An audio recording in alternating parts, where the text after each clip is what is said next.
presentamos al reverendo Dionisio II Guerrero Peralta, teólogo de la Fundación Universitaria Seminario Bíblico de Colombia, seminarista en Psicología y Capellanía del Seminario Mayor de Estudios Teológicos y Ministeriales Sabaoth, especialista en Ética Teológica de la Fundación Universitaria San Alfonso, moderador nacional de la Iglesia Presbiteriana en Colombia, Sínodo Reformado, y docente catedrático por más de 17 años.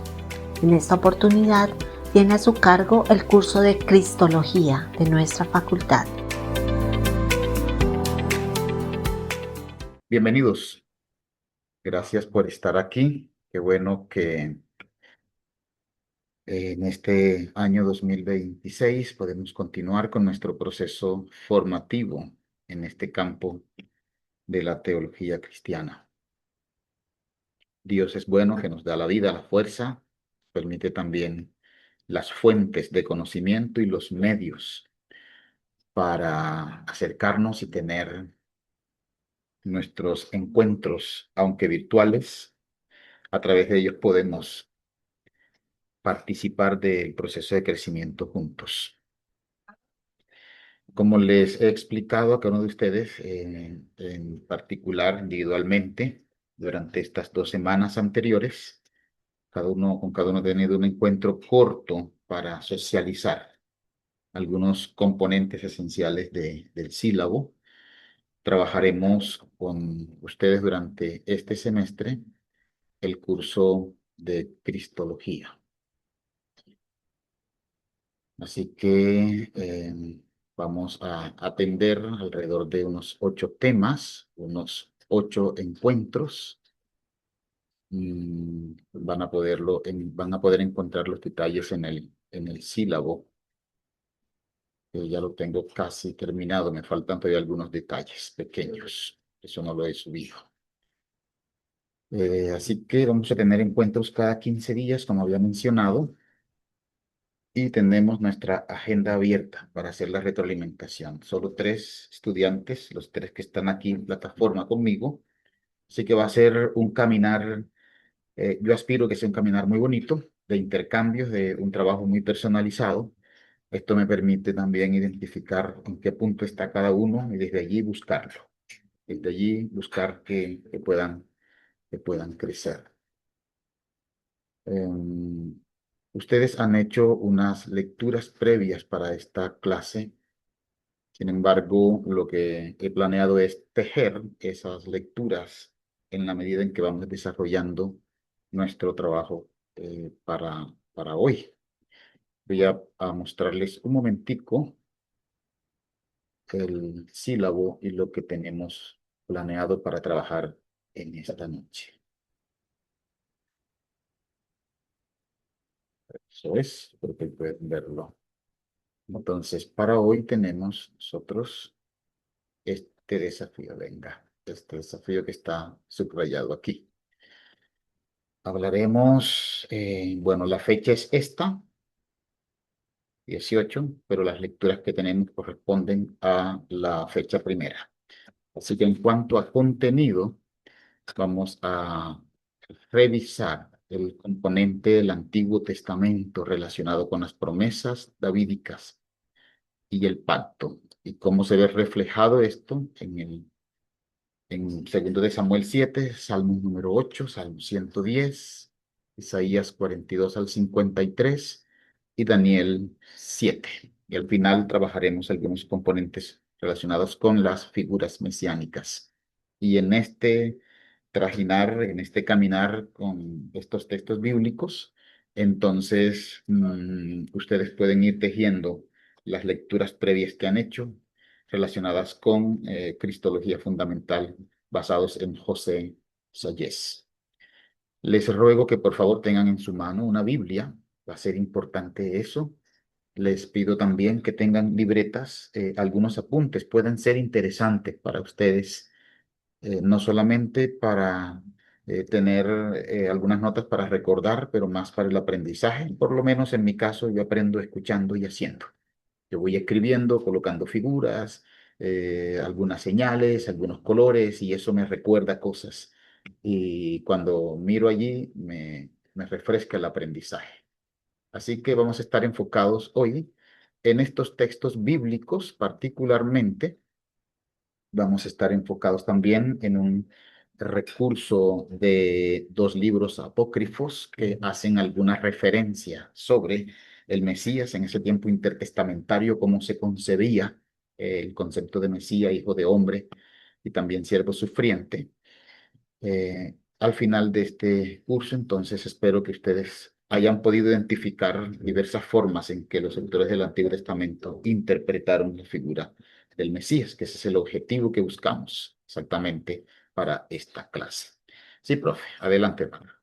Pastor, lo que pasa es que al principio se le escuchaba mejor, Sí, no se le escucha tan bien.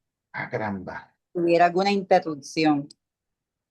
Ok, pero ¿significa que necesito repetir todo lo que he No, dicho? no, Ah, no, bueno, no, ok, no, ok, no, perfecto. sí, sí, sí le hemos escuchado, pero es que tiene como bastante interrupción. Ok, De déjeme abrir. sentido que la voz no le sale bien, o sea, no sé. Ya, entiendo. De pronto es por los audífonos que, Allí cambia. sí, señor, ahí cambia. Entonces voy por aquí. Gracias. Muy bien. Listo, mis hermanos. Perseguimos este objetivo que estoy sombreando allí. Es importante, hermanos. En cada clase tengo un objetivo muy concreto para buscar.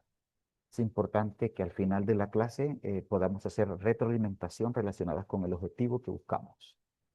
De esa manera me aseguro que ustedes van en esa transición, en ese caminar hacia construir una teología bíblica sobre la cristología y obviamente cuando trabajemos los componentes históricos de igual manera. Bien, dicho esto, les invito para que oremos al Señor. Señor, gracias te damos. Gracias por tu fidelidad y cuidado. Gracias, Señor, por tu ayuda, porque nos invitas y nos motivas para estar aquí, Señor, para buscar juntos el conocimiento y crecer en el conocimiento tuyo, saber de manera más profunda quién eres tú, Señor. Ayúdanos para que no solamente el conocimiento sea intelectual, sino que genere alegría, entusiasmo en nuestro corazón, el mirar en las escrituras y en la historia que ha transcurrido hasta nosotros, Señor, cómo has sido concebido en las diferentes épocas y generaciones. Ruego que este aprendizaje, más allá, Señor, de la nota y del ejercicio académico, genere pasión en nosotros, en cada uno de nosotros, también para proclamarte. En Jesús. Amén. Y amén. Voy a pedir a David y a Sara, en lo posible, que puedan tener sus cámaras encendidas, es mucho mejor. El grupo pequeño ayuda bastante para que podamos interactuar y sentirnos más cerca. Eso es, sentirnos más cerca. Cualquier momento que ustedes consideren apropiado participar con una pregunta, con un concepto, tráigala por favor a la clase. No se detenga. Es mejor atender las inquietudes en el justo momento, no importa que me interrumpa, si no veo su manito, levante su voz que yo le daré completamente su espacio. Muy bien, hermanos. Vamos a iniciar entonces en esta clase atendiendo exactamente el componente, el componente bíblico, particularmente del Antiguo Testamento. Bien, Sara, bueno verte. Hacía rato no se veían ustedes también.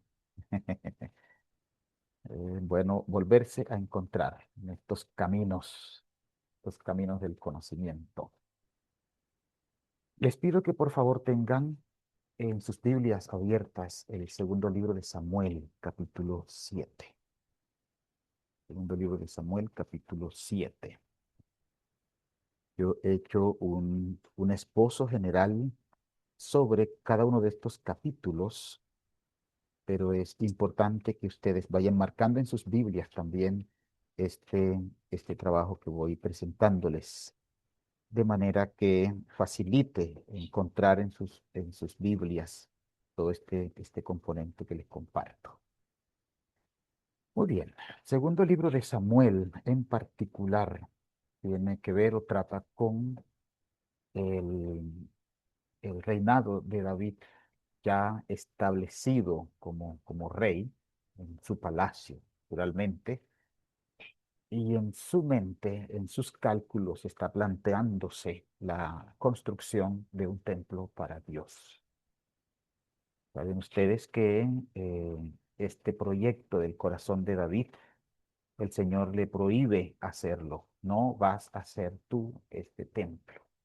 Es un deseo valioso, pero tú no vas a construir este templo. Tu descendiente va a construir tu casa, la casa del Señor. ¿Recuerdan ustedes la razón por la cual el Señor le dijo a David que él no sería quien construiría este templo? ¿Recuerdan la historia bíblica?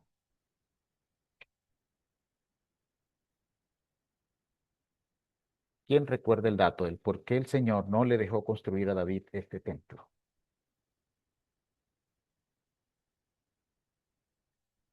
¿Ok? El Señor no le permitió a David construir este templo porque sus manos habían derramado mucha sangre. Este fue un rey que tuvo que desarrollar muchas batallas, como ustedes saben, y tuvo que empuñar las armas a través de su ejército e incluso en algunos momentos cruciales, él personalmente también como guerrero.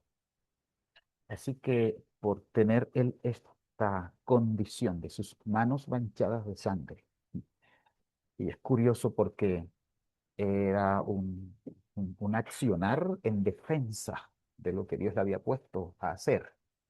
Ahora, voy a adelantarles este dato. Recuerdan ustedes que el Señor le prometió a Abraham que toda la tierra que pisare la planta de su pie sería su territorio. Pero recordarán ustedes que Abraham murió y no vio eso. Él pisó territorio, pero no fue el territorio de él. Vinieron los descendientes de Abraham, Isaac, Jacob y los demás. Y hubo conquistas y hubo guerras. Pero la plenitud del cumplimiento de esta promesa a Abraham no se cumplió sino hasta David. Por eso el reinado de David es clave, porque se considera allí la consolidación de la plenitud del cumplimiento de la promesa de Dios dada a Abraham en David. Y de allí empieza a tejerse. David es una bisagra interesante, porque, insisto, es el cumplimiento de la promesa de Dios a Abraham, pero es también el icono que abre el camino de la esperanza futura, permanente para Israel. Así que vamos a encontrar en este pacto que Dios hace con David algo muy particular, ¿verdad? Que sella, hila y es como puente para el progreso del cumplimiento de la promesa del Señor dada a Abraham. Entonces podríamos decir que este capítulo 7 del segundo libro de Samuel, y recuerden que se dice segundo libro, no debería decirse segunda de Samuel, que no es una carta, es un libro, un lenguaje que deben tener ya claro a estas alturas, pero ténganlo presente por si no. En este capítulo uno podría tener unos tres componentes. El deseo de David de construir templo, el mensaje de Dios a través de Natán y la oración humilde de David. Dios establece entonces un pacto unilateral, incondicional en su esencia con David. Las promesas principales aquí están. Voy a ir señalando. Este documentico yo lo puedo ir dejando al final para que lo tengan en sus memorias si así lo desean. Es una síntesis que puedo compartirles también.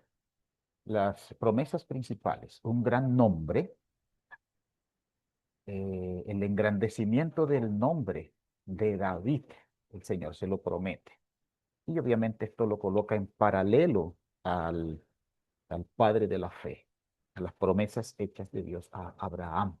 Segundo lugar, una tierra suficiente, grande y segura para Israel. Una tierra segura, especialmente segura para Israel, es el otro componente de la promesa que el Señor le hace a David, y una descendencia estable. Así que tenemos aquí tres componentes importantes y esenciales en este pacto que el Señor hace con David. Un gran nombre, una tierra segura para su pueblo y descendencia estable. Levantaré después de ti a uno de tu linaje, del linaje de David. Más adelantico voy a hacer una pregunta relacionada con esto, de Jesucristo. Así que vayan afinando esto, sus apreciaciones. Y de manera inmediata, o lo inminente se refiere a Salomón, obviamente quien construirá su templo, su hijo quien sería su heredero.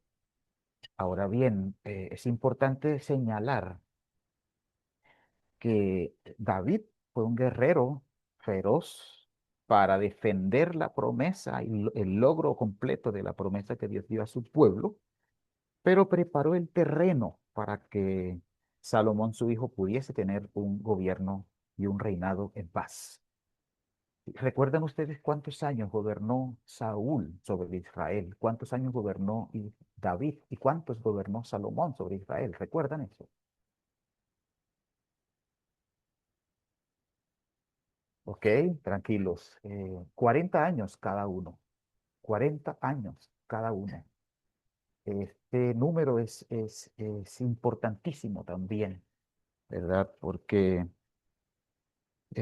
luego, bueno, antes de eso, podemos ver en la historia el número 40 también relacionado con otros actos heroicos del Señor. Y luego en el Nuevo Testamento, el número 40 va a ser importante. Entonces, los 40 años del reinado de David expandió su reinado y llegó a las fronteras para consolidar políticamente y administrativamente a Israel. Así que vemos aquí un hombre ardiente, un hombre realmente muy dispuesto, y quizás eso puede ser parte del componente de hombre conforme al corazón de Dios, porque es el cumplimiento de la promesa de Dios a Abraham. Tiene otros componentes en su reacción como individuo por su corazón sensible cuando se encontraba frente al Señor y frente a su pecado, pues también estaba dispuesto a arrepentirse, pero ese otro componente de que Él es el cumplimiento pleno de la promesa dada a Abraham, a lo mejor puede ayudar a entender esto de según el corazón del Señor. Un otro componente tiene que ver con un reino establecido para siempre, reino establecido para siempre, esto es, una descendencia estable, un reino para siempre y una relación especial de padre e hijo. Eso es, voy a ir colocando con otros colores para que vayan identificando los componentes. Y eso nos lleva obviamente a un trono eterno, trono eterno. Así que son varios los componentes que el Señor establece en este pacto que hace a David. Hay algunos componentes de este pacto que quiero precisar aquí. Iniciado por Dios, es unilateral. Los pactos en la Biblia, recordarán ustedes, son unilaterales.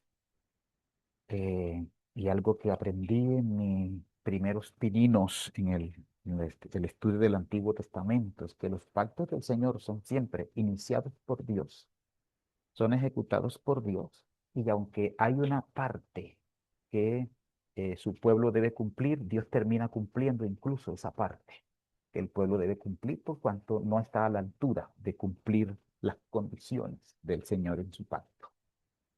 Así que es un pacto iniciado por Dios, es unilateral, Dios garantiza su cumplimiento. La garantía del cumplimiento del pacto davídico es Dios mismo, y ahí podrán ver la similitud también en el nuevo pacto. Tiene una dimensión inmediata con Salomón, pero tiene una dimensión futura, mesiánica, con Jesucristo. Esos componentes yo creo que ya ustedes los conocen, no voy a enfatizar mucho allí. Hay una importancia teológica como decía, conecta con el pacto abrámico y es la base de la esperanza mesiánica. ¿Sí? Base de la esperanza mesiánica. Por eso decía que el pacto con David es una especie de puente, es una especie de transición, es una especie de bisagra entre la pared y la puerta. ¿Sí? Digamos, me refiero a pared aquí, a la promesa dada a Abraham, la bisagra que es David y el pacto que Dios hizo con él, y el siguiente linaje que viene cumplimiento pleno y espiritual a través de Jesucristo. Los profetas posteriores esperaban y también profetizaban, alegaban sobre el rey ideal de David como tal. Hay otros pasajes que nos pueden hablar en ese sentido. Muy bien. ¿En qué sentido creen ustedes que Jesús es linaje de David? Esa es una expresión que en el Nuevo Testamento suma y suma y suma y suma. ¿Sí? ¿Qué piensan ustedes? Les escucho un poquito sus reflexiones al respecto. ¿En qué sentido?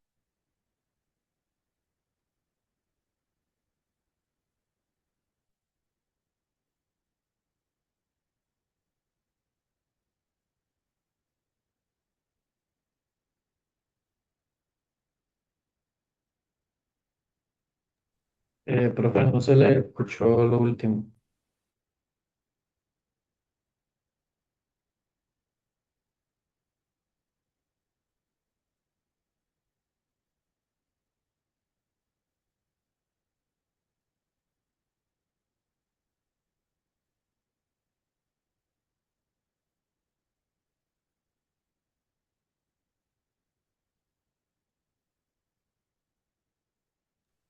No le estamos escuchando, pastor.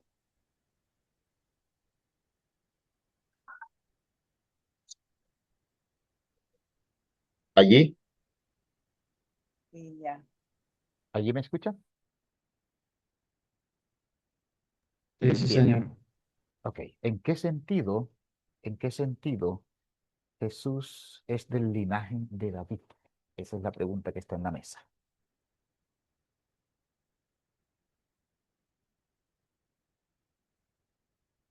Recuerden que estamos considerando la base del Antiguo Testamento acerca del Mesías como fundamento de la cristología. Entonces, allí va en esa grieta, va la pregunta. Si uno lee algunas genealogías, va a encontrarse en Mateo, por ejemplo, y en Marcos, que no conectan a, a Jesús, que no conectan a David con María, sino más bien que lo conectan con José. Pero ustedes saben que Jesús no es hijo biológico de José. Entonces, ¿cómo encuadra eso allí? ¿Cómo encaja eso? La defensa de que Jesús es del linaje de David, pero en la genealogía, físicamente hablando, quien aparece, creo que son dos las genealogías del Nuevo Testamento, no aparece María, sino José como parte del linaje de David. Entonces, ¿cómo cuadra ahí? Si sabemos que José no es hijo de David, de José, sino de Dios, y fue engendrado por gracia y obra del Espíritu Santo María. Es ahí donde hago también la pregunta y los estoy buscando para entrar en diálogo.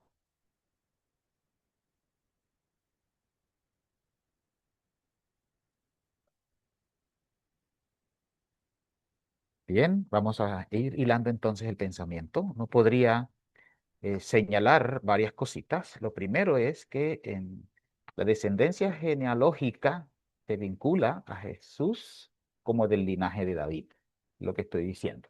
Pero al momento de comprobar algunos textos bíblicos que evidencian eso, uno no ve tanto esa fuerza. Pero también, eso en sentido histórico, pero también en sentido jurídico, sentido legal. Tiene que ver a través de la herencia dinástica de José. Si bien José no es el padre biológico de Jesús, es José quien le da figura a la familia de Jesús. Recuerdan que también en ese tiempo la figura de hombre en la familia es clave, tanto en el Antiguo como en el Nuevo Testamento. por cuanto es la persona que, con la que se reconoce el vínculo familiar. Cuando se tenía una mujer que estaba sola y tenía hijos, en el Antiguo Testamento, si iba a reclamar alguna herencia, necesitaba un pariente cercano que la representara. Por eso el caso de Noemí y Ruth, que necesitan a vos para poder reclamar la herencia de Elimelech.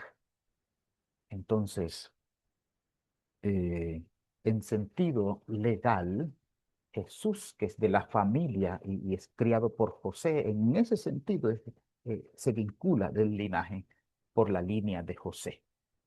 Pero en sentido teológico, tiene que ver también con el cumplimiento del Mesías prometido, que va más allá del componente histórico y del componente legal. Tiene que ver con el cumplimiento de las promesas del Señor. Ahora bien, ustedes están viendo al final de este color en rojo, hay un texto bíblico que me gustaría que uno de ustedes lo lea, Lucas 1:32. Búsquenlo en sus Biblias, Lucas 1:32.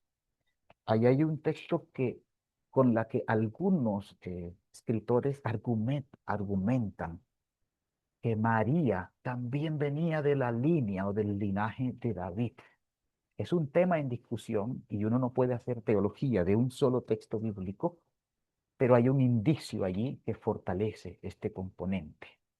¿Quién lo tiene? Yo lo leo, reverendo. Adelante. Lucas 1:32 dice, este será grande, que será llamado Hijo del Altísimo, y el Señor Dios le dará el trono de David su padre. El trono de David, su padre. ¿Hay alguna otra versión? La versión Dios habla hoy, por ejemplo, o otra. Creo que la Reina Valera habla de Dios le dará la herencia de su antepasado. Y yo tenía una Biblia Dios habla hoy aquí, creo que la dejé por otro lado. Pero sí, leí esa parte allí. ¿Cómo dice hermana Yamile? Que tenía su micrófono. ¿Cuál la versión que leyó David? Este será grande y será llamado Hijo del Altísimo, y el Señor Dios le dará el trono de David su padre. Ok, Misma ok. versión. También, sí. ¿Están leyendo Reina Valera? Yo Sí, tengo acá la Dios habla hoy, dice así, Sí, léelo, por favor. la última parte, Dios, el Señor lo hará rey como a su antepasado David. Como su antepasado David, exactamente. Así que hay un indicio allí y está en discusión. Alguien pudiera alegar que eso no es posible, pero para ese tiempo era muy probable que entre parientes pudieran convivir. Así que se discute que María, no solo José, por las genealogías, pero que María también pudo haber sido del linaje de David. Pero es un tema que dejo en la mesa, no es un tema argumentativo tan fuerte para decir que definitivamente era un hecho, pero allí está ese componente. Así que hijo de David no necesariamente tiene que ser biológica, es una afirmación más mesiánica y de orden real. Así que eso implica cumplimiento del pacto en Jesús, derecho al trono davídico o al trono mesiánico, y obviamente por el componente de la restauración del reino prometido. Recuerdan que Jesús viene como el que viene a establecer el reino de Dios en la tierra. Y por eso habla de las parábolas del reino y habla de las acciones del reino que vienen en contra del reino de este mundo. Ese componente, ¿verdad?, en el lenguaje de Jesús y en los evangelios que se trabaja bastante fuerte el concepto de reino, en el centro está Jesús mismo. Así que si bien no es una cuestión de herencia biológica, sí lo es en sentido legal, como hemos dicho, y sí lo es en sentido teológico. Y que este componente es supremamente importante dentro de la discusión de esta base. Algunos acercamientos sobre este pasaje en las diferentes tradiciones. La tradición reformada, por ejemplo, a la que ustedes y yo hacemos parte, somos de la iglesia reformada, nosotros escatológicamente nos enmarcamos en la tendencia amilenialista, ni premilenialista, ni postmilenialista, sino amilenialistas.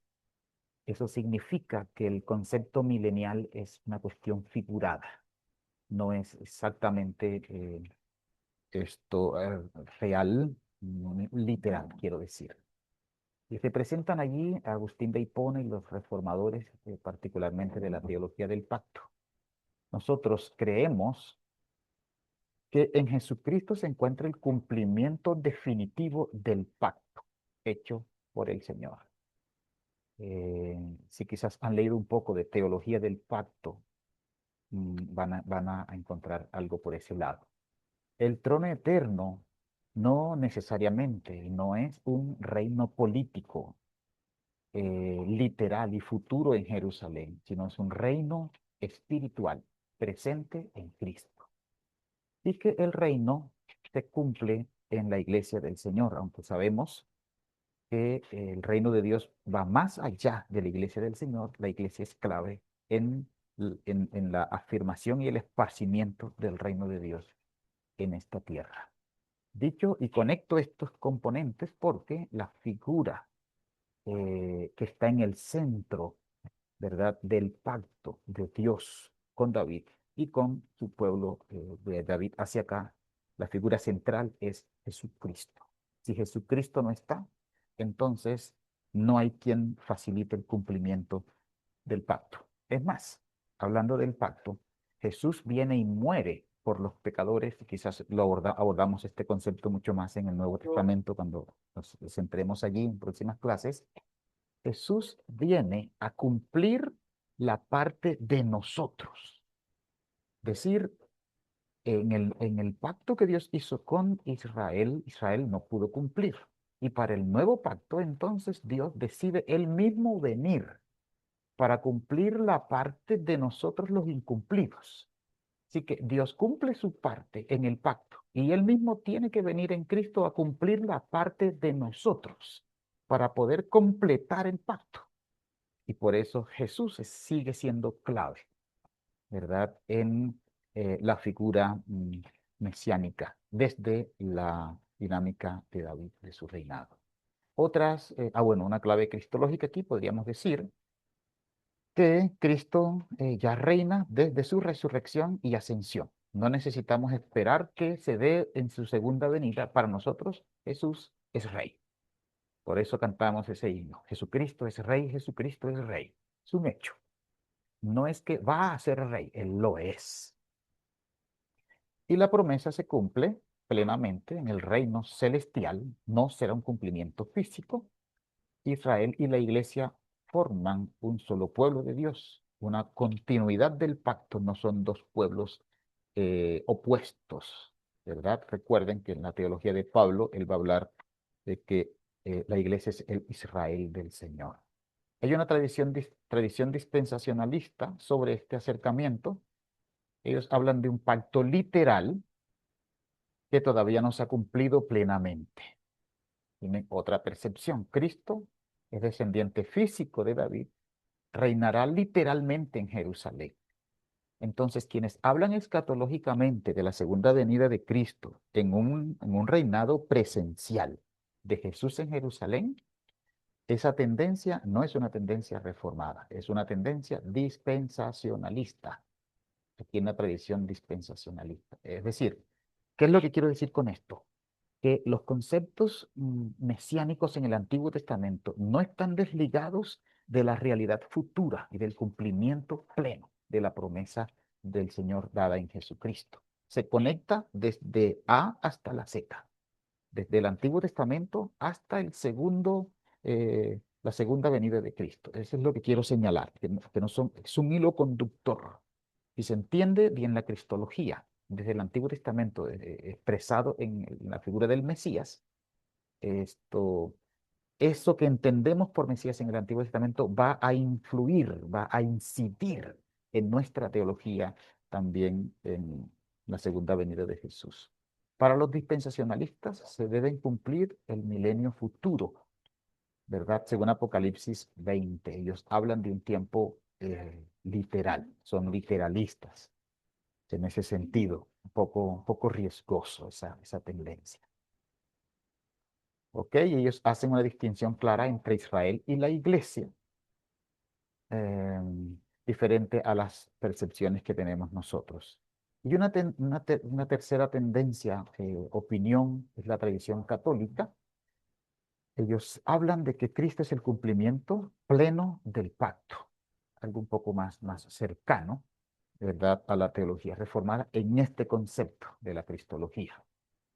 Y el reino ya está presente, pero ellos ven el reinado presente en los sacramentos. Saben que el catolicismo romano es sacramental.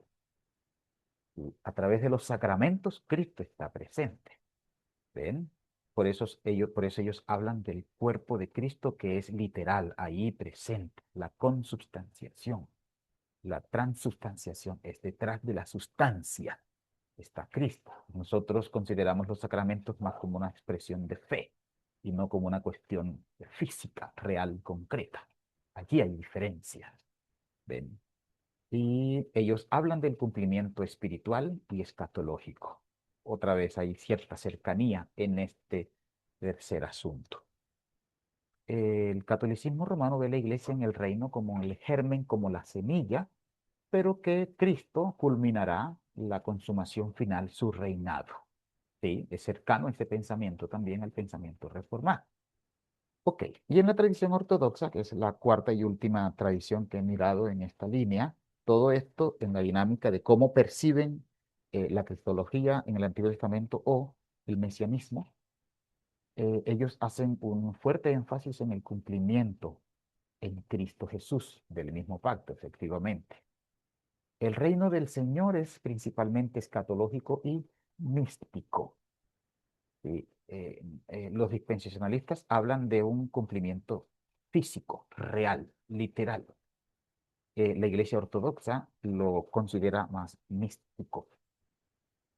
Esto, esto de místico raya un poquito, ¿verdad? Porque esto de místico puede ser algo así como figuras, como contemplativos, ¿sí? Mientras que nosotros decimos es un cumplimiento celestial real, concreto, nada de mística. Se interpreta en clave de liturgia teológica más que política. Muy bien. Así entonces podríamos decir que todas estas tradiciones coinciden que la promesa se encuentra en su cumplimiento definitivo en Jesucristo. Él es el centro del cumplimiento del pacto de Dios hecho a David. En el centro está Jesucristo. En eso estamos de acuerdo. Las cuatro tradiciones que he mencionado: la católica romana, la reformada, la dispensacionalista y la ortodoxa. Ahora, no sé si en historia ustedes estudiaron un poquito de la iglesia ortodoxa. Entre nosotros casi no hablamos de la iglesia ortodoxa. La iglesia ortodoxa surgió en el año 1054, la primera división que hubo del cristianismo. En el año 1054 hubo la división, una primera gran división de la iglesia, que quedó la iglesia católica romana de Occidente y la iglesia ortodoxa de Oriente. Nosotros tenemos la historia de la iglesia de Occidente, pero poco estudiamos la historia de la iglesia de Oriente, es la iglesia ortodoxa. Recordarán ustedes que Rusia, que Putin, que es cristiano, él es ortodoxo, dicen por allí, a mí no me consta. Entonces, solo un dato allí para tratar de ubicar un poquito, porque a veces cuando hablamos de iglesia ortodoxa, muchas veces queda nuestro pensamiento buscando y vagando y no encuentra un asidero. Si alguien quisiera cacharrar un poquito allí, va a encontrar un buen contenido. Entonces, coincidimos en que el cumplimiento definitivo es en Jesucristo, que Jesús es el Hijo de David prometido y que la promesa es eterna. En la práctica hay diferencias de si es místico, de si es real, si es espiritual, si es literal. Allí hay diferencias y tendremos que convivir con ello. Muy bien. Esto por aquí con base en el texto de 2 de Samuel, capítulo 7. Inquietudes y preguntas hasta aquí en sus lecturas. ¿Han encontrado alguna relación que ha hecho este autor sobre el concepto de Mesías basado en este texto del segundo libro de Samuel, capítulo 7? Si tienen algún aire que les suena por ahí en sus lecturas, compartan, por favor.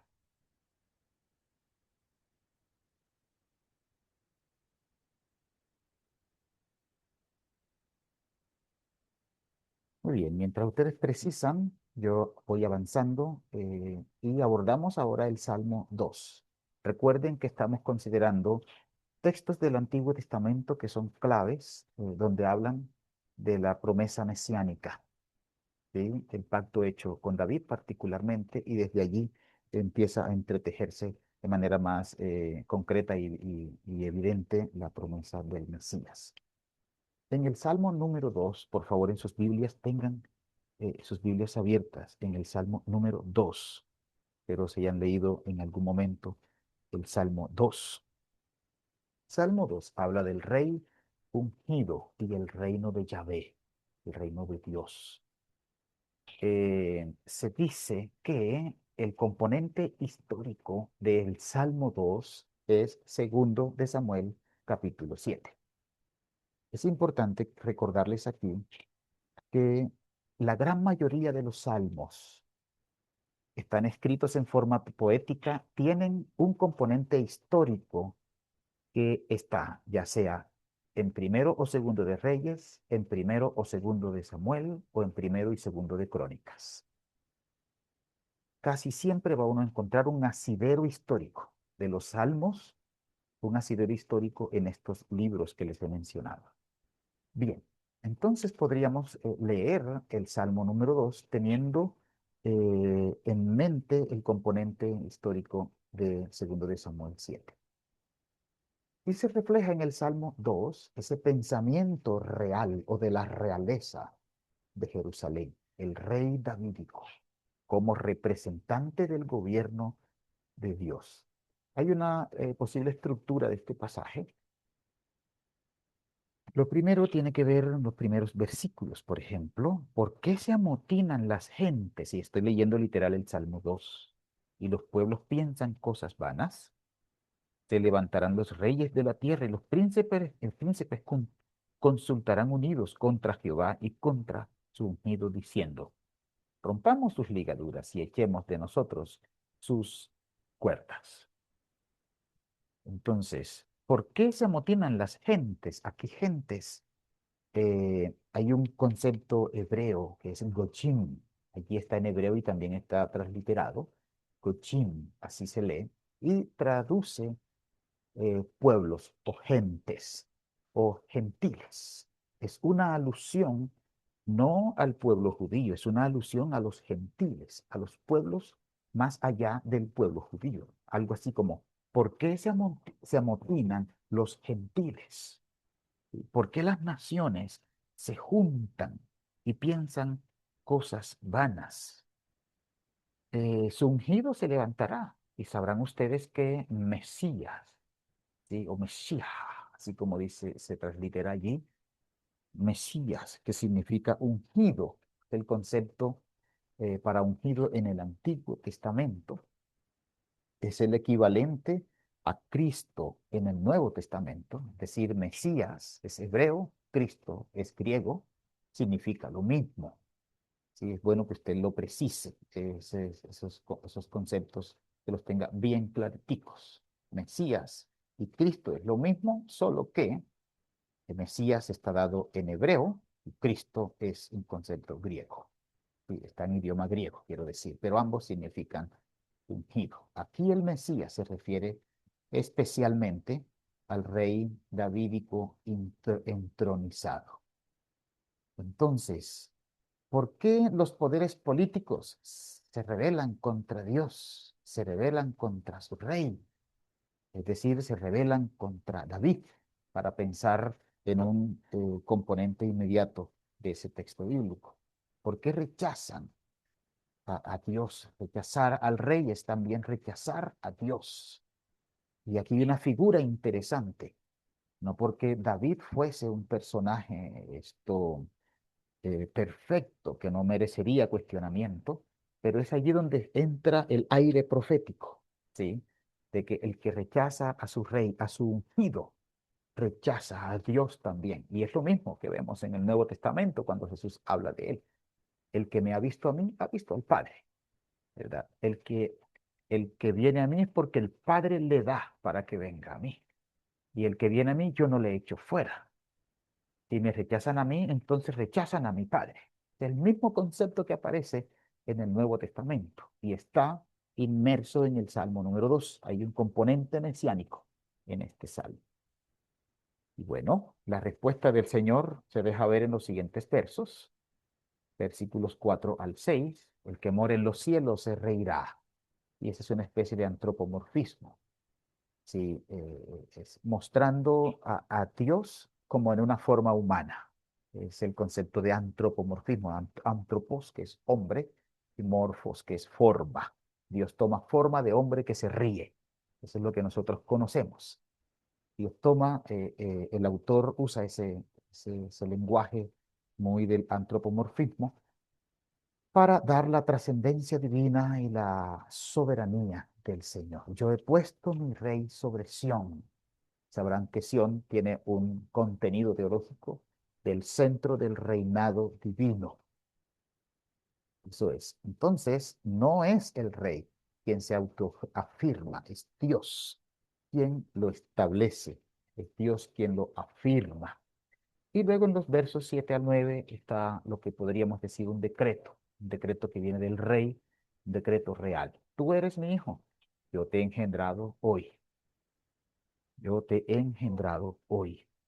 Pídeme y te daré, dice el versículo 8, por herencia a las naciones y como posesiones, como posesión tuya los confines de la tierra. Los quebrantarás como vara de hierro, como vasija de alfarero, los desmenuzarás. Eso es. Entonces, el Señor tiene aquí una sentencia, un decreto real.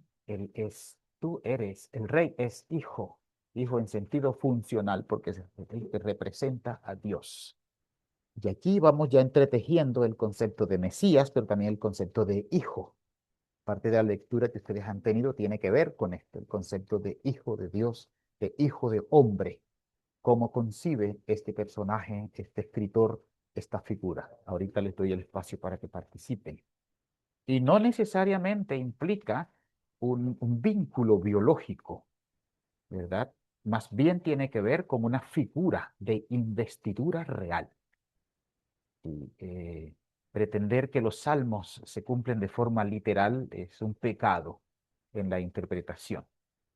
Cuando es literal, debería uno advertirlo, pero generalmente la literatura de los salmos es poética. Entonces hay muchas figuras y muchos cuadros mentales de los que se usa para hablar al respecto. Te daré por herencia a las naciones, que tiene que ver con la universalización del reino davídico. Pero ¿acaso David, es la pregunta aquí, ¿acaso David fue rey de las naciones? Y la respuesta es obvia, pues no.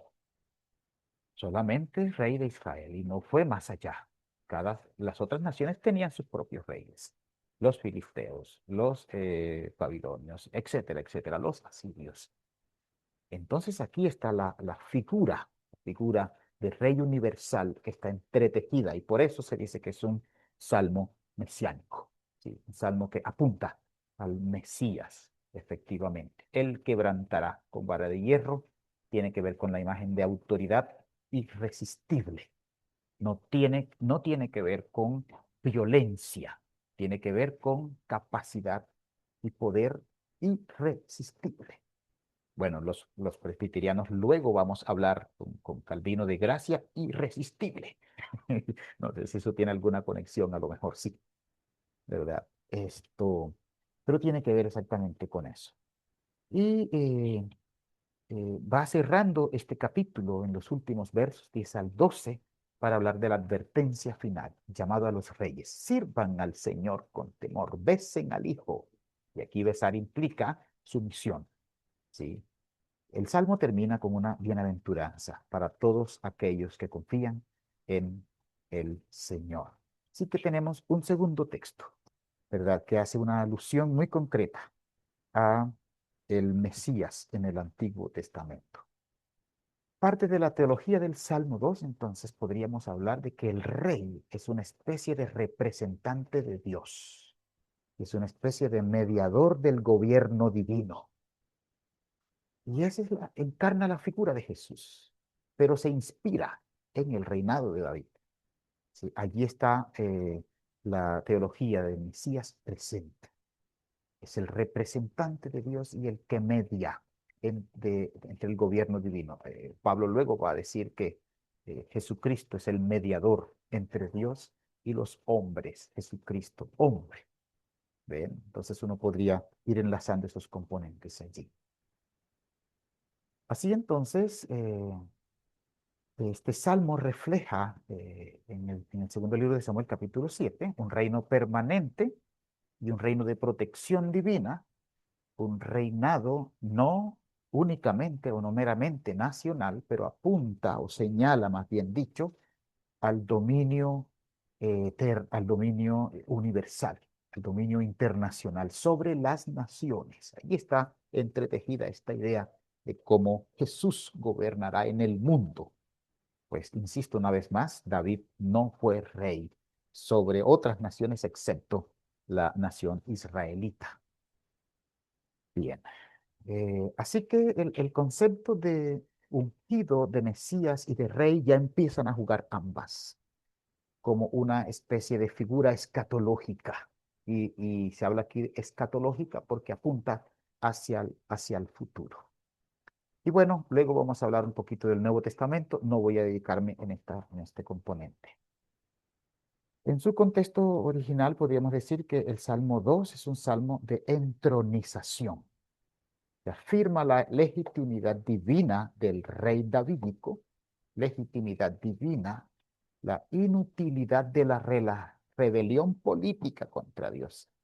Es inútil que los hombres y las naciones se vengan contra Dios con tal de vencerlo, porque Él con su rey los vencerá. Él con Cristo los vencerá, es lo que diríamos ya desde el Nuevo Testamento. Hablamos entonces aquí de la extensión universal del reinado que se inspira en la figura de David como rey y en la figura del Mesías. Luego el Salmo 2 va a ser uno de los textos que se mencionan, ¿verdad?, en la esperanza escatológica en el Nuevo Testamento. Muy bien, hasta aquí. ¿Alguna inquietud, pregunta, apreciación o complemento de lo que estamos trabajando?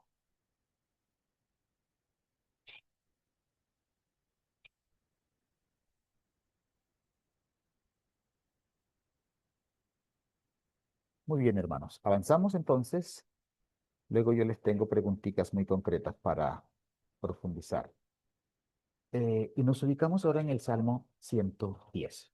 Recuerden que estamos ubicando textos claves del Antiguo Testamento donde se inspira esta figura del Mesías para que luego podamos hablar de cristología. Hablar de cristología desde el Nuevo Testamento, ignorando el Antiguo Testamento y la raíz mesiánica, no nos queda bien. No nos queda bien. Entonces, el Salmo 110 es igual un salmo de la realeza. ¿Sí? ¿Por qué estáis? 10, no, Salmo 110. Pena. Tenía solo el Salmo 10 y así no es verdad. Voy a pedir a la profe Yamile que por favor nos lea los primeros 2 versículos del Salmo 110. Voy a pedir a David que por favor lea el versículo 3 y 4 y a Sara los últimos 3 versículos, 5, 6 y 7. Estamos en el Salmo 110. Adelante. Salmo da dominio al rey. Dice, Jehová dijo a mi Señor, siéntate a mi diestra, hasta que ponga tus enemigos por estrado de tus pies. Jehová enviará desde Sión la vara de tu poder, domina en medio de tus enemigos. Hasta el 2, 3. hasta allí sí. David va con el 3 y el 4. Solo se te ofrecerá voluntariamente en el día de tu poder, en la hermosura de de la santidad, desde el seno de la aurora. Tienes tú el rocío de tu juventud. Juró Jehová y no se arrepentirá. Tú eres sacerdote para siempre, según el orden de Melquisedec.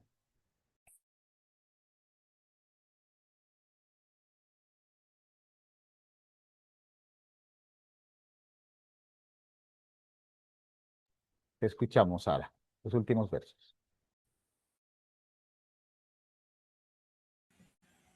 ¿Me escuchan?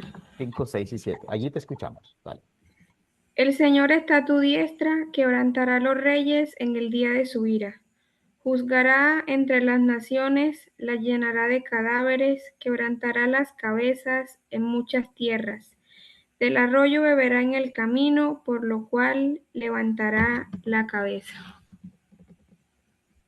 Muy bien, gracias. Decíamos entonces que este es también un salmo de la realeza. En el Nuevo Testamento va a ser muy, muy citado. Se van a dar cuenta entre poco. Y podríamos decir que el salmo tiene dos componentes claves. Un rey que se entroniza a la diestra, es decir, a la derecha. Y el segundo componente es el componente del sacerdote, según el orden de Melquisedec. Es decir, hay dos figuras importantísimas allí en este salmo. La figura de la realeza, la figura del sacerdocio. Sí, es clave. Estas dos figuras que están metidas allí. Y ambas funciones entretejen como en una sola figura. Uno de los temas que tenemos para trabajar posteriormente tiene que ver con los oficios de Cristo. Y vamos a hablar allí en su momento, a profundizar sobre Jesús, sobre Cristo como rey y como sacerdote, ¿sí? También como profeta. En su momento vamos a disfrutar, yo espero que sí, vamos a disfrutar esa clase que realmente es una concreción de la cristología bíblica, tanto del Antiguo y del Nuevo. Pero bien, no me voy a adelantar. Dijo el Señor a mi Señor. Oiga esto, como el salmista dice esto, dijo el Señor a mi Señor.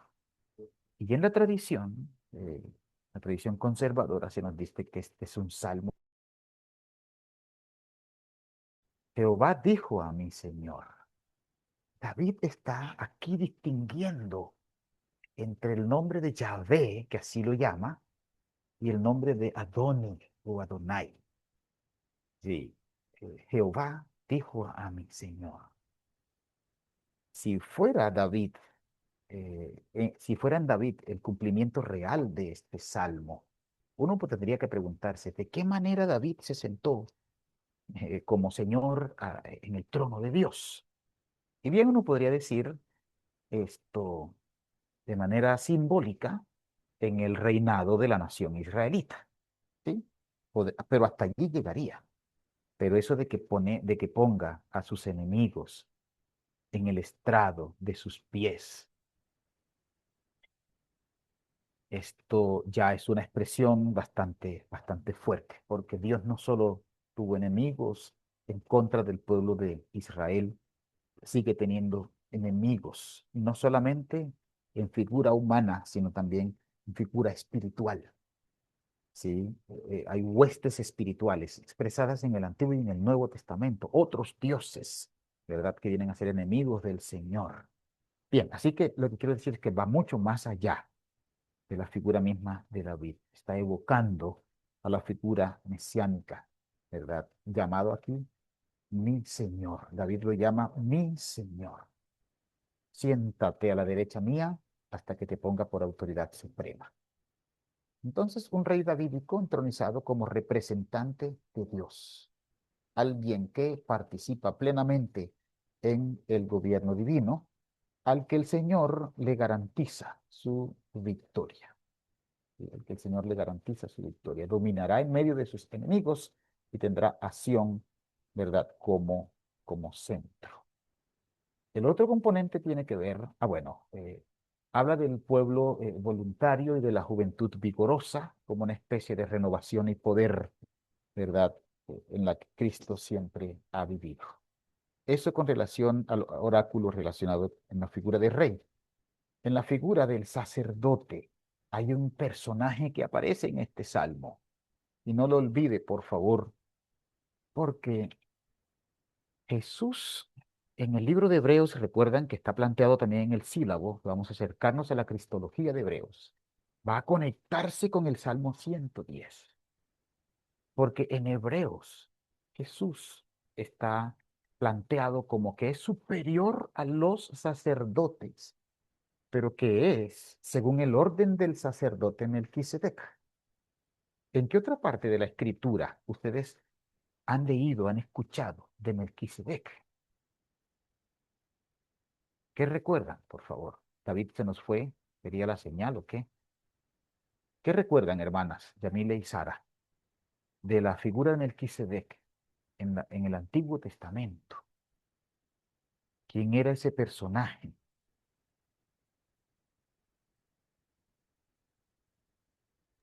Menciona, según el orden de Melquisedec, Ujú. en el Antiguo Testamento. Sí, Eh, También, bueno, en el Antiguo Testamento, allí para sumar, profe Yamile, Génesis capítulo 14. Sí, anótenlo por allí y búsquenlo. Génesis 14, versículo 17, para fortalecer la idea que vienes señalando. Cuando volvía de la tierra de Kedorlaomer y de los reyes que con él estaban, salió el rey de Sodoma a recibirlo al valle de Sabe, que es el valle del rey.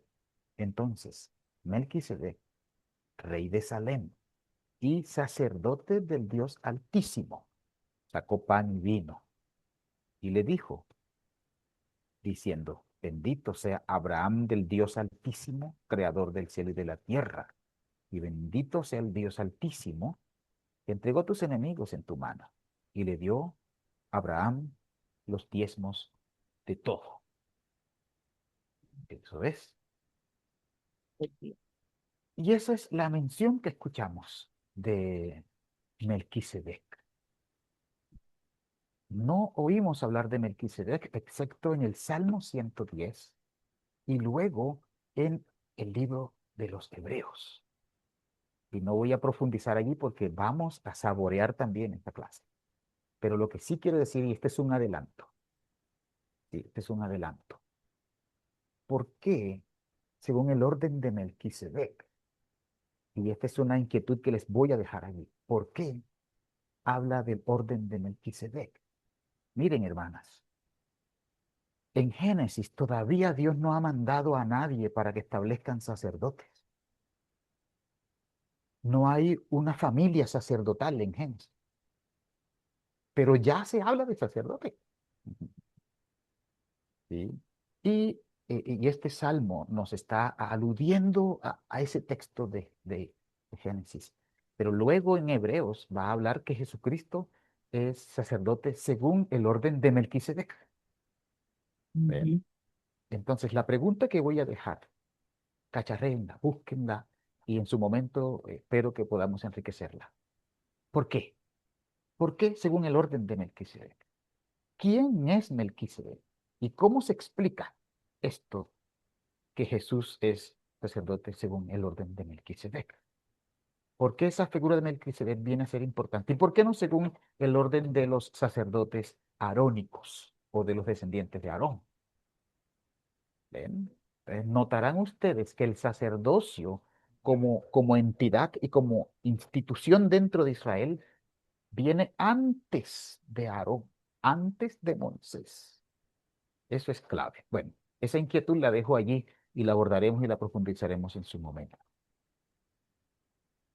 Entonces se nos dice aquí que Melquisedec era sacerdote, rey de Salem y sacerdote del Dios Altísimo. Sacó pan y vino y bendijo a Dios y bendijo a Abraham y Abraham le entregó los diezmos de todo. Sara,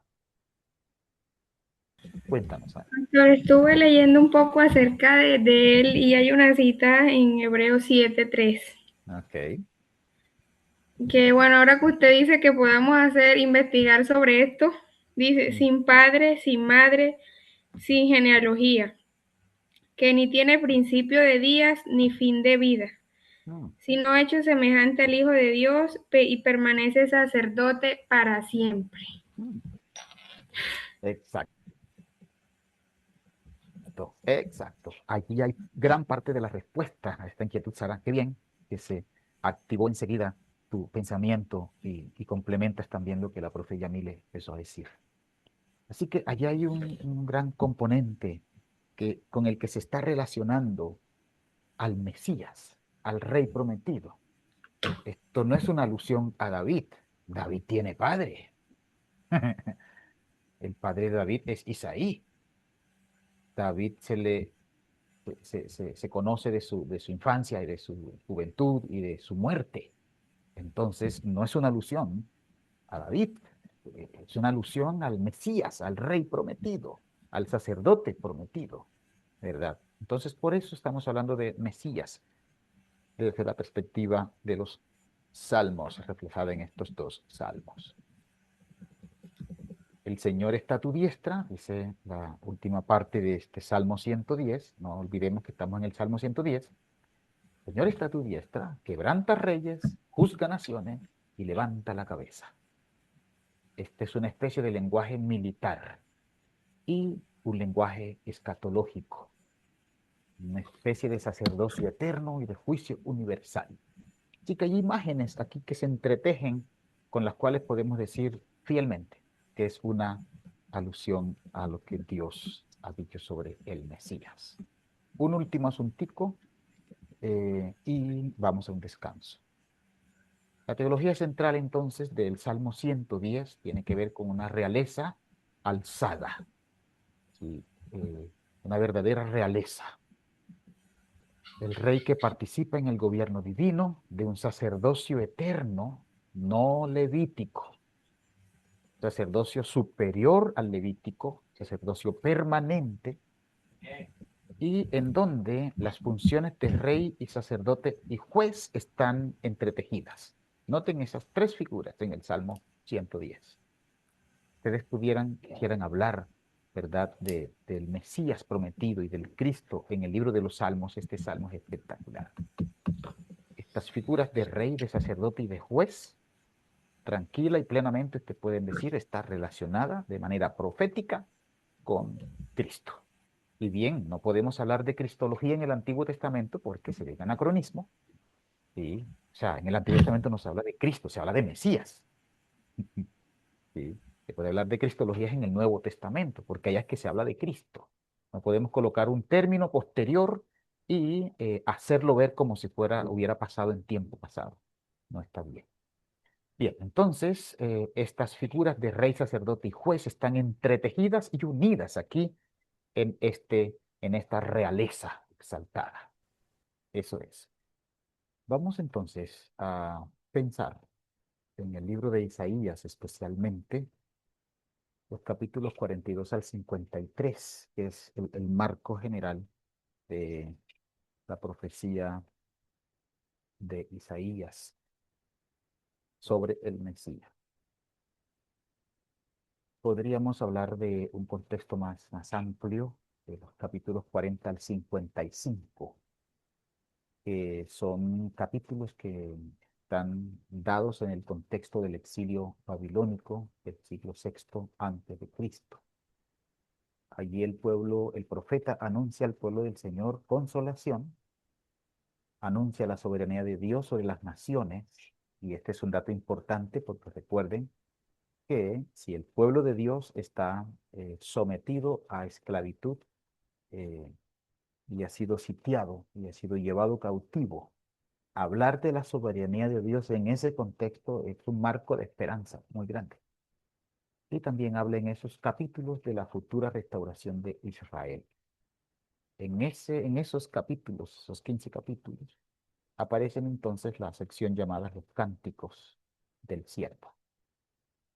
El primero podríamos hablar en el capítulo 42 del siervo elegido, mi siervo, Abdi, el concepto hebreo para siervo, mi escogido, he puesto sobre él mi espíritu.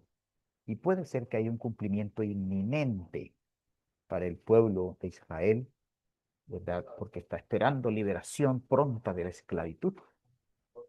Eh, Luego, el Señor va a decirle a el rey Ciro que él es mi siervo, porque en el tiempo de Ciro, el pueblo de Israel volvió de su cautividad a las tierras de Judea nuevamente, pero para hablar de un cumplimiento inminente de la profecía. Pero sabemos nosotros que el cumplimiento de esta profecía no se agota con la restauración y el regreso de parte del pueblo de Israel a tierra judía, agota plenamente su expresión con la llegada del Mesías. ¿Y por qué lo digo? Porque hay una misión de orden jurídico, ¿verdad? Mi siervo, dice, traerá justicia. Mishpahat, el concepto en hebreo, justicia a las naciones. Y su método no será violento y su dimensión será universal. Un método no violento, diferente a las peleas y las disputas entre los reinos y las naciones de su tiempo. El término siervo en Isaías a veces designa a Israel como el siervo del Señor, pero la figura aparece más individual y con una misión hacia Israel. Efectivamente, no podemos negar que Israel es el siervo del Señor, también es el Hijo de Dios. Esto es, y de Egipto llamé a mi hijo, aparece en el Antiguo Testamento ese concepto. Pero en este contexto de Isaías, más allá de que Israel sea el siervo de Dios y algún personaje que otro, ¿verdad? Como Ciro u otros, pudieran ser siervos temporales de Dios para algún bien de Israel, el siervo pleno de Dios es el Mesías. Y en el capítulo 49, los primeros versículos, se habla del siervo que es llamado desde el vientre. Este siervo es llamado Israel también, pero su misión es restaurar a Israel. Entonces, no puede ser muy entendible de que Israel es el restaurador de Israel, una nación que está cautiva. Ella misma, ¿cómo se restaurará a sí misma? Muy complicado. Así que de allí la interpretación de que este siervo llamado Israel acude de manera metafórica al Mesías prometido. Eso es, este es un siervo que encarna la vocación y el llamado ideal de Israel a proclamar el nombre del Señor, a traer justicia. Israel no pudo cumplir con eso. Bien. Entonces, este Israel que será luz de las naciones, bueno, aquí acordándome un poco, Israel fue ubicado estratégicamente dentro de la geografía de Medio Oriente, por donde todas las naciones debían pasar para hacer comercio internacional. Aún y así Israel no pudo ser luz a las naciones. Pero quien sí pudo ser luz es Cristo. Luego en el Nuevo Testamento va a ser mucho más evidente. En Juan, por ejemplo, él será luz en las tinieblas. Eso es. Entonces, en Isaías capítulo 50 vamos a encontrar otros componentes del siervo obediente, del siervo que sufre violencia física, el siervo que no responde con violencia ni con rebelión, más bien confía, ¿verdad?, en la acción divina. Este es un siervo que, insisto, va más allá de Israel mismo y de cualquier otro siervo temporal para cumplir alguna función puntual. Tiene que ver con una metáfora, una imagen relacionada con el Mesías prometido. Eso es. En Isaías 52, versículo 13, hasta el 53, verso 12, que es quizás el texto más conocido, el que más abordamos nosotros, hablando del siervo sufriente, es como el clímax de la expresión siervo de Dios. Pero noten ustedes que comienza en el capítulo 42. Entonces, cuando ustedes vayan a hacer alusión, a enseñar, a hacer alguna referencia sobre Isaías 52, 53, no olviden que deben estudiar las figuras desde el capítulo 42 para que sea más robusto el conocimiento y el contenido bíblico sobre siervo de Dios. Entonces, estos últimos dos capítulos son el clímax teológico que habla sobre el siervo de Dios. Algunos ven una estructura que se concentra en lo siguiente. Habla de exaltación futura de este siervo sufriente. Habla de rechazo humano, de sufrimiento vicario, es decir, un sufrimiento en representación de. Cuando hablamos de un sufrimiento vicario se refiere exactamente a eso, en representación de, este es alguien que sufre, un siervo que sufre humillación e injusticia, un siervo que también tiene vindicación y triunfo, y el movimiento siempre está ahí entre la humillación y la exaltación. Muy similar a la que nos habla Pablo en Filipenses capítulo 2, que habla de la humillación y de la exaltación de Cristo.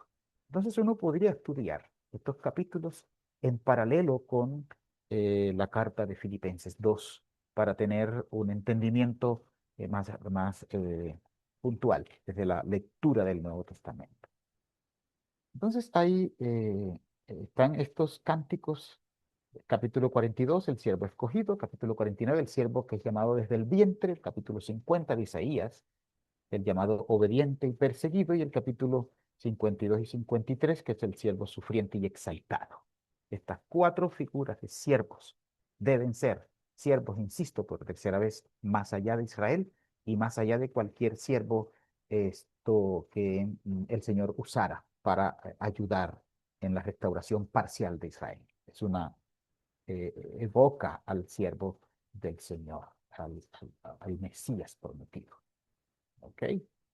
Bien, para dar un esbozo general. En Daniel capítulo 7 podríamos abordar este capítulo 7 con varios asuntos que quiero señalar.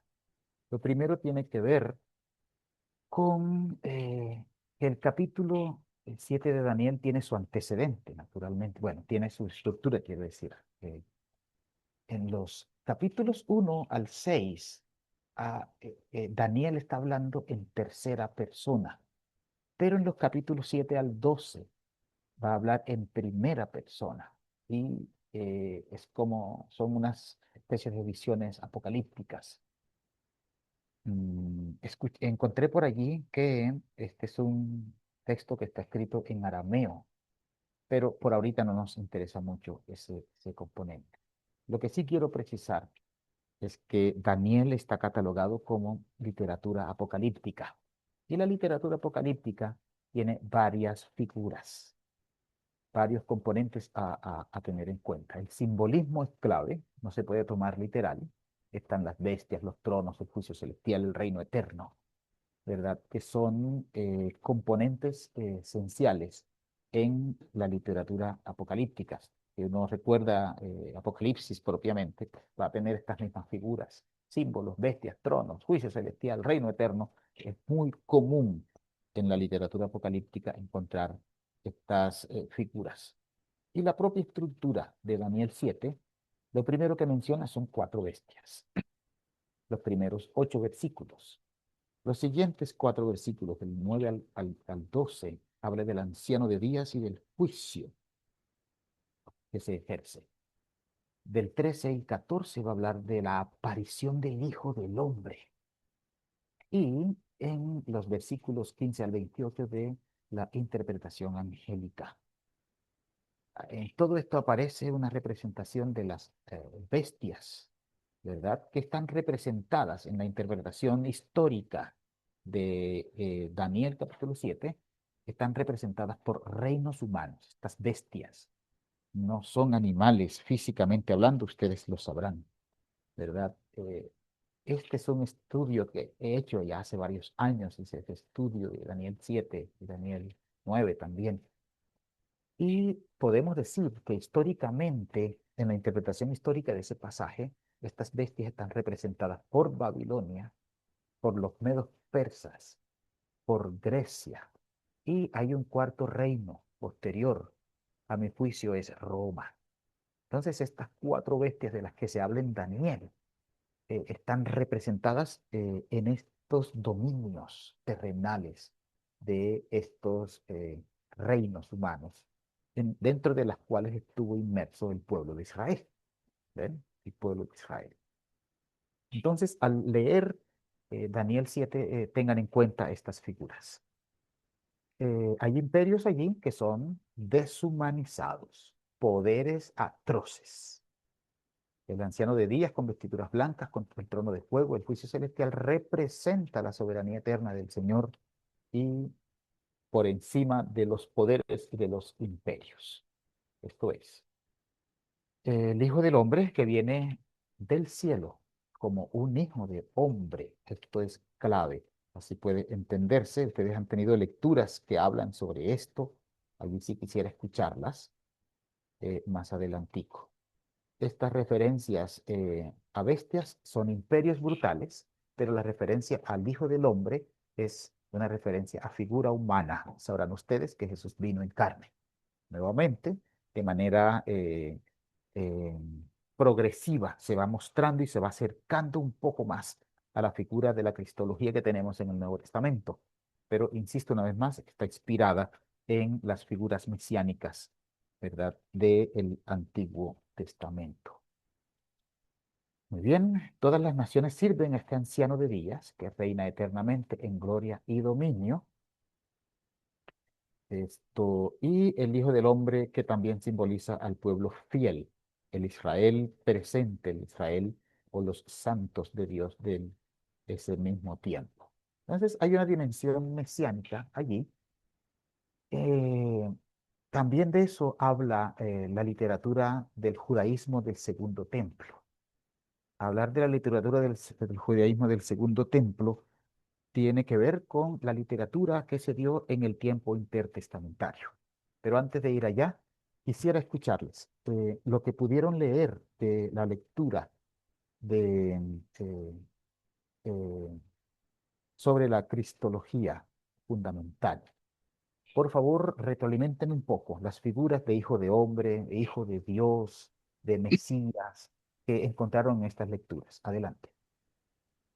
Sí, profe. Por ejemplo, mirando en el Antiguo Testamento, pues ya usted ha dicho muchas cosas de las que yo pude encontrar. Okay. Según Jesús, o sea, el Mesías, según el Mesías en el Antiguo Testamento, bueno, proviene de hebreo Masías, Ujú, y eso significa ungido. En el Antiguo Testamento se aplica a reyes, también a sacerdotes este término, ujú, y en sentido escatológico al enviado definitivo, o sea, el Mesías enviado por Dios. La esperanza de un Mesías, un restaurador del reino de Israel, liberador del dominio extranjero. También en el Antiguo Testamento, o sea, en Isaías 53 se refiere a un Mesías sufriendo. También ok. encontrar eso, la verdadera liberación del pecado, instaura un reino, no por fuerza, sino por amor redentor. Ujú. O sea, hablando del Mesías. Ujú, exacto. Un Bueno, poquito sobre, antes y para aprovechar un datico aquí, gracias por retomar este concepto, porque efectivamente no solamente se hablaba de Mesías, como usted lo ha dicho, para la figura de rey, también como usted lo dijo, para la figura de sacerdote y también para la figura de profeta. ujú, Se ungía, Mesías es ungido y se ungía estos tres personajes. ¿Sí? Los profetas, los reyes y los sacerdotes. Muy bien, eh, eso es lo que quería precisar. Adelante. bueno, y hablando O sea, Mesías sobre todo subraya en la misión histórica y salvífica de Jesús dentro de la esperanza de Israel. Ujú. Mesías. Bueno, y hablando de hijo de hombre, en el Antiguo Testamento, esa expresión la encontramos de la expresión como raíz en Daniel. Daniel 7, 13, Ujú. 14. En el Sí. Antiguo Testamento, que puede significar simplemente ser humano. Pero Daniel adquiere un sentido apocalíptico y histórico a la vez. Mm. Glorioso, perdón. Apocalíptico y glorioso. Figura Ok. escatológica que recibe poder, gloria y reino eterno. Mm. Mm. O sea, lo que es hijo de hombre. Es el título que Jesús usa con mayor frecuencia para referirse a sí mismo. Mm. Une humillación, misión terrenal y futura gloria. Ujú. Integra dos dimensiones: autoridad, presente, perdón, señorío, pasión, muerte, venida gloriosa, futuro. Mm. Revela su autoridad divina y su destino pascual. El Hijo del Hombre debe padecer y luego ser glorificado. Ok. También dice que la comunidad reconoce en Jesús el personaje glorioso de Daniel, confirmado por la resurrección. Ujú. Excelente. Unida Muy bien, entre hermana. humanidad y gloria escatológica. Ok. Humanidad y gloria escatológica. Excelente. Muy buen apunte que da cuenta En- también de... Sí, sí. y en Jesús, Hijo de Dios, en el Antiguo Testamento puede referirse al pueblo de Israel, al rey Davídico, Ujú. ujú, o a los ángeles. En el Nuevo Testamento adquiere un sentido único y pleno en relación con Jesús. ¿En qué otra cosita? En el Antiguo Testamento.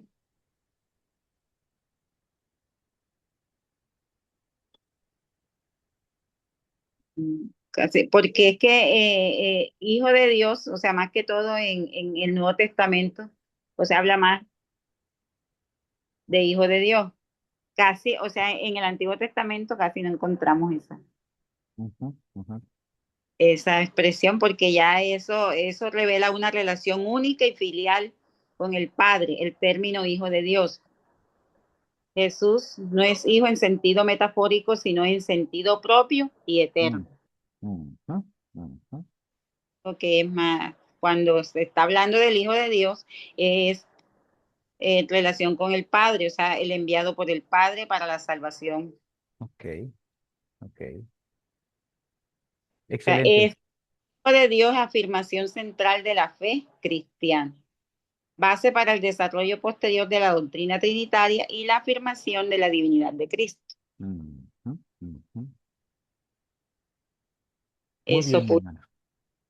Excelente, bien hecho. Entonces, las figuras de Mesías, hijo de hombre, hijo de Dios, es un lenguaje propio que ya viene propio del Antiguo Testamento y que se convierte en la base, el fundamento desde donde uno puede hablar de cristología, eh, esto como una conexión que tiene con el Antiguo Testamento. Y recuerdan ustedes que Jesús en el Nuevo Testamento hace referencia al Hijo del Hombre, ¿sí? Al Hijo del Hombre y también hace referencia al Hijo de Dios. Importante ver esa referencia que se hace desde el Antiguo Testamento, porque está anunciado con la expresión Hijo de Hombre que nacería de hombre, que sería humano, y que sería humano, eso es clave. ¿Sí? Y por eso, por eso Israel tiene una carga enorme, porque se está hablando de hijo de hombre, que sería humano, el Señor haría humano, y vino Jesús hablando de hijo del hombre, y los que esperaban la promesa de Dios no podían ver, no podían eh, discernir la presencia del Señor. Yo estoy estudiando en mis cursos de posgrado, estoy estudiando la exégesis de Juan como un curso puntual. Y allí el profe nos está insistiendo mucho en que en Juan ver es más allá de ver en lo físico, es discernir, es entender.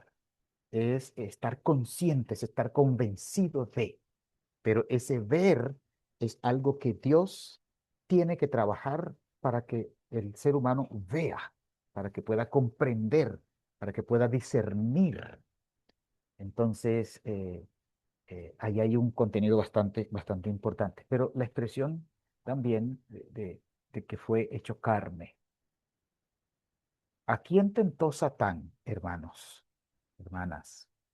¿A quién vino Satán a tentar? Al hombre y a la mujer, hechos de carne y hueso. Entonces, allí hay un asunto interesante para enriquecer en este diálogo. Es decir, Satán se fue contra Dios en el trono celestial y él lo arrojó, hizo juicio sobre Satán.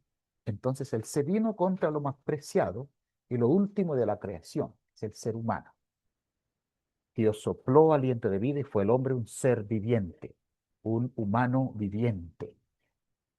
Ahora, Dios se hace humano y siendo humano, vence al que tentó al humano de Dios. Es decir, Jesús viene en juicio contra el mismo Satán en las condiciones en las que él se vino contra Dios y su creación. Porque el Señor con un soplo podía y puede destruir a Satán. Pero cuando Dios se hizo hombre, el Hijo del Hombre vino para ser humano y en la condición de hombre, el Señor juzga a Satán. Es decir, tentaste mi dignidad y me hiciste guerra con el ser humano, entonces voy a hacerme ser humano y como ser humano te voy a vencer. Eso es una cosa majestuosa. Es, ¿Ven? me llamó mucho la atención, señor. Ajá, ese es el punto. De hombre, o sea, él se humanizó, tuvo que humanizar, sentir el sufrimiento en la carne y es que Satán se mete con lo más Ajá, preciado se hizo eso, se hizo humano. ¿Para ujú, qué? Para defendernos, para ujú, defender con lo que Satanás se fue, con su ujú. creación, la creación más hermosa, más poderosa, más Exactamente, que el ser humano. exactamente. Ahí Sí, la atención. ese, sí. Y ahí hay algo realmente majestuoso, sí, que deberíamos procurar entender y comunicar lo mejor que podamos, ¿verdad? En nuestros círculos de diálogos, de discipulado y de evangelización y de predicación. Porque, insisto, Jesús pudo haberse quedado como un señor y con un soplo y con una espada eliminar a ese ser, pero no, se hizo humano, se hizo débil, se hizo en esa condición. Así como me tentaste en esa condición, desde allí te voy a vencer, para que te dé vergüenza, para que te dé pena.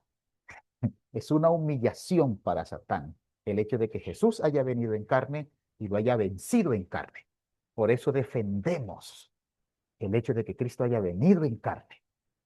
¿Sí? Porque si Cristo no vino en carne y no resucitó, Pablo lo dijo, entonces nuestra fe queda sin piso, nuestra fe queda vana. La cristología enmudece y no tiene nada que decir.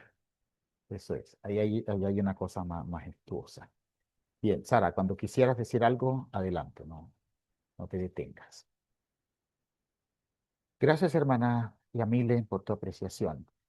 Decía entonces que en la literatura intertestamentaria, estoy hablando de el primer libro de Enoch y otras obras intertestamentarias, vamos a encontrar también una alusión con base en la literatura apocalíptica del libro de Daniel. La figura del Hijo del Hombre que viene en las nubes como ser divino, que recibe dominio, que recibe poder eterno en relación con los santos del Altísimo. Esto, allí en este libro de Enoch, no es un libro que nosotros tenemos como autoridad, pero es un libro histórico. Vale la pena hacer alusión a estas literaturas que nosotros no reconocemos como inspiradas y como palabra de Dios, pero que no negamos como componente histórico. Entonces, es lo que pensaba el pueblo judío del tiempo intertestamentario. El tiempo intertestamentario, ellos vivieron situaciones muy difíciles bajo el Imperio Romano particularmente. Y en ese tiempo añoraban la esperanza del Mesías futuro, del Mesías que vendría a libertarlos. Y también allí hablan en diferentes parábolas, ¿verdad? Sobre la expansión de este concepto y rasgos del Hijo del Hombre en el primer libro de Enoch. Y hablan del Hijo del Hombre como una figura que preexiste, es decir, que antes de la existencia. Juan luego va a hablar de eso, de que desde el principio era el Verbo y el Verbo era Dios y el Verbo se hizo carne, pero era desde el principio. Una figura oculta desde la eternidad como un agente del juicio final o un agente elegido, un agente justo sentado en gloria. Así que no solamente la literatura apocalíptica que tenemos como reconocida como palabra de Dios en el marco de la fe protestante, sino que también hay literatura intertestamentaria entre los dos testamentos que habla de la fe que tenían los judíos acerca de la esperanza del Mesías prometido. Eso es. Y era una figura claramente individual. En Daniel todavía aparece una figura un poco ambigua, ¿verdad? Pero en el libro de Enoch, que es literatura histórica, ellos tienen claro que es una persona, que alguien que va a venir en esas condiciones y con esas características. También en Esdras, no el Esdras que tenemos nosotros, hay otra literatura intertestamentaria, ¿verdad? Que es otro libro de Esdras.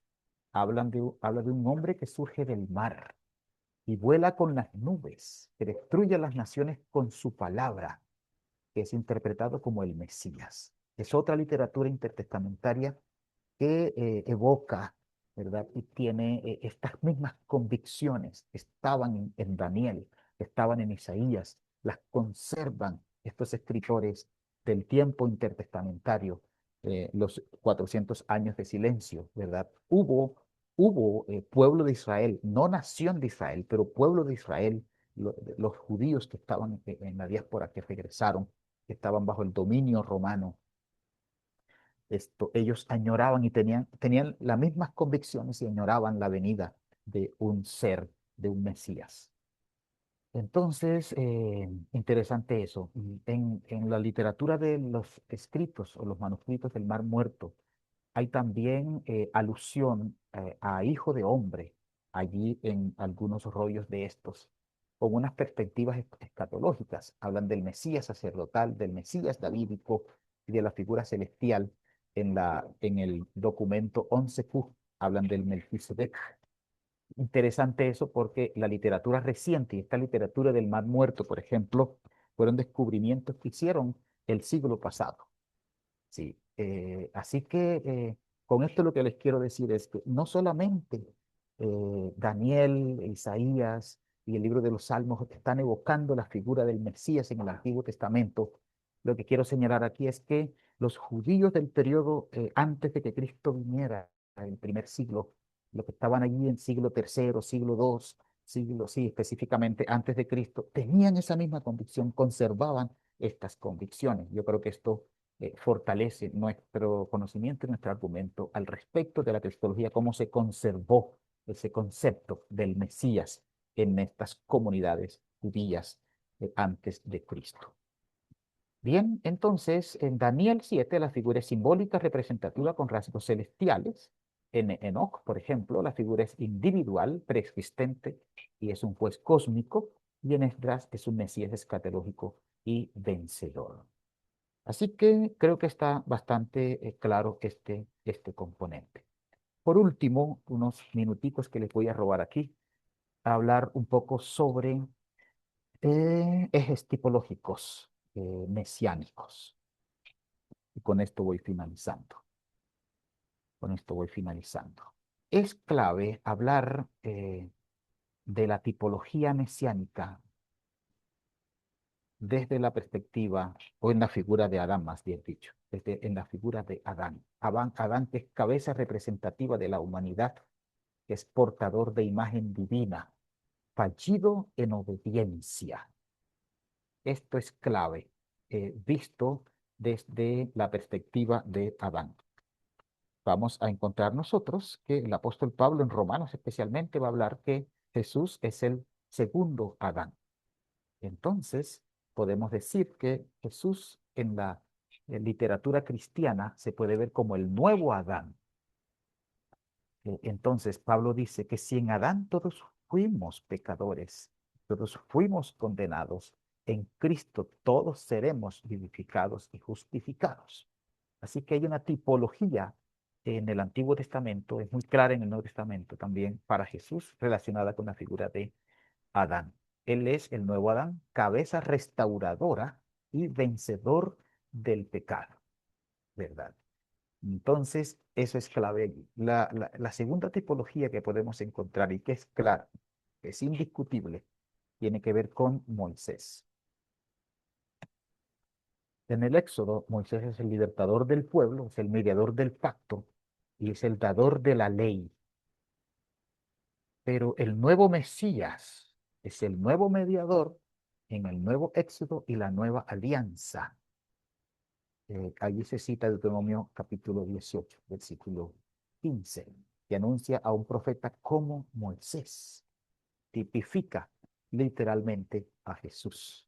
Entonces, son imágenes escondidas que tenemos en el Antiguo Testamento que se tipifican como el Nuevo Testamento, como tipología relacionadas con Jesús en el Nuevo Testamento. Ahora, importante esto que les voy a decir antes que se me escape. Cuando vamos a hablar de tipología, obviamente la figura está escondida en el Antiguo Testamento, pero la referencia tiene que estar clara en el Nuevo Testamento. Si la referencia no está clara en el Nuevo Testamento, no podemos hablar de tipología. Sí, no podemos hablar de tipología y procuraríamos no forzar tanto, ¿verdad? Esas imágenes que quieren comunicar, esas tipologías. La tipología en el rey David, por ejemplo,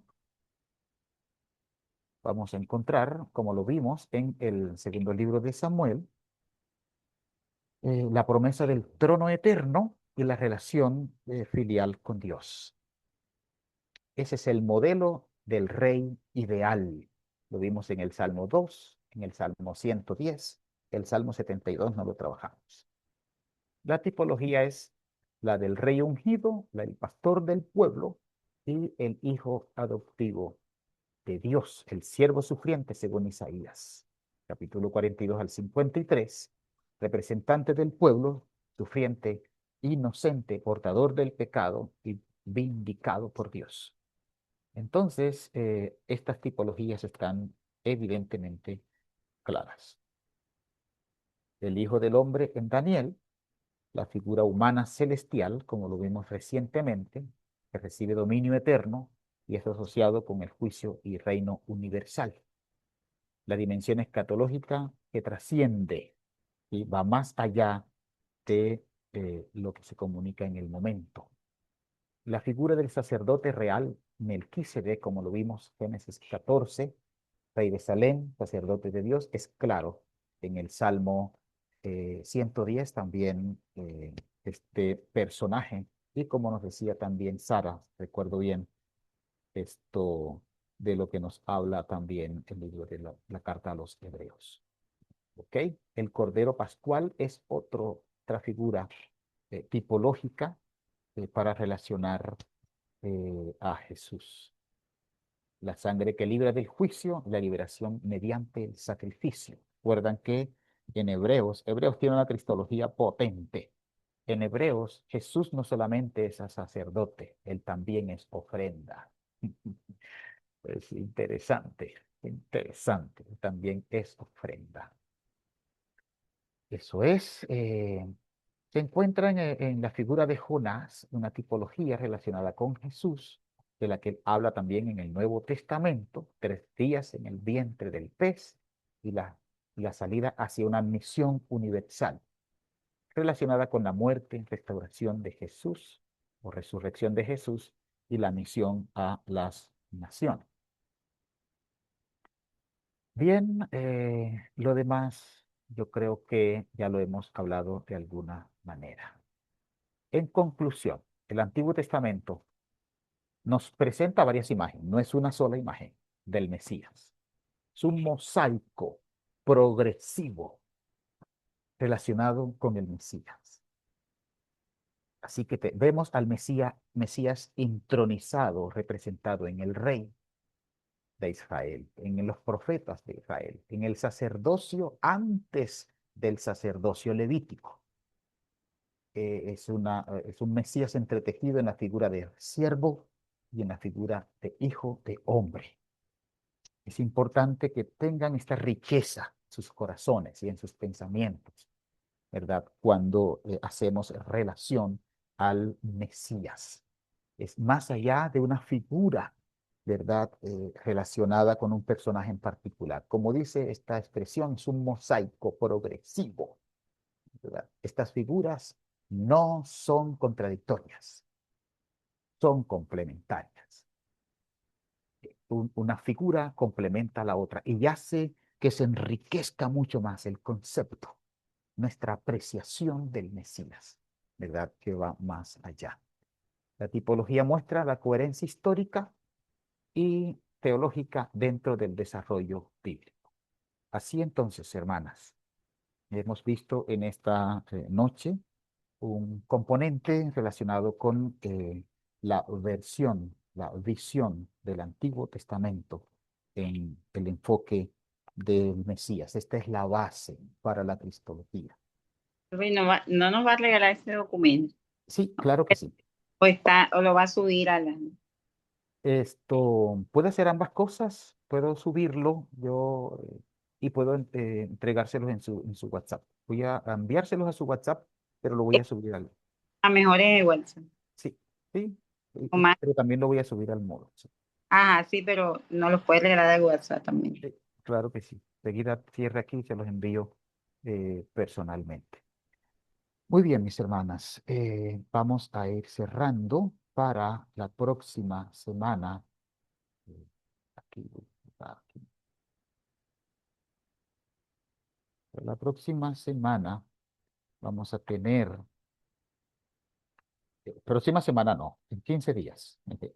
Ya yo estaba programado, mentalizado para 8 días. En 15 días vamos a ver el concepto de reino de Dios, encarnación de Cristo, algunos títulos cristológicos en el Nuevo Testamento, especialmente en los evangelios, especialmente en los evangelios. Debo confesarles algo. Todavía estoy seleccionando literatura específica, porque no quiero ponerles a leer demasiadas lecturas que no sean tan concretas, tan específicas.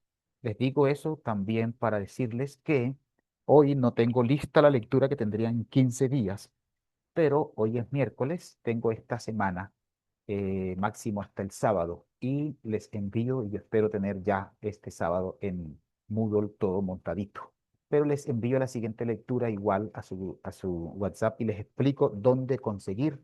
Estoy buscando que los artículos y los archivos se los envíe en PDF, que puede ser mejor para ustedes rayar, hacer alguna otra cosa si desean imprimir. Entonces, por estos días no van a tener todavía la lectura, se las envío lo antes posible para que puedan estar listos en 15 días. Recuerden que vamos a tener clases cada 15 días, 2 horas, pero ustedes están libres para hacer alguna consulta a mi WhatsApp, ¿verdad? Eh, vamos a mantenernos interactivos. No vamos a hacer grupos, un grupo de WhatsApp. Así de manera individual yo me sigo comunicando con ustedes. Bueno, por ahora sería esto, mis amados. Dios les guarde y les bendiga.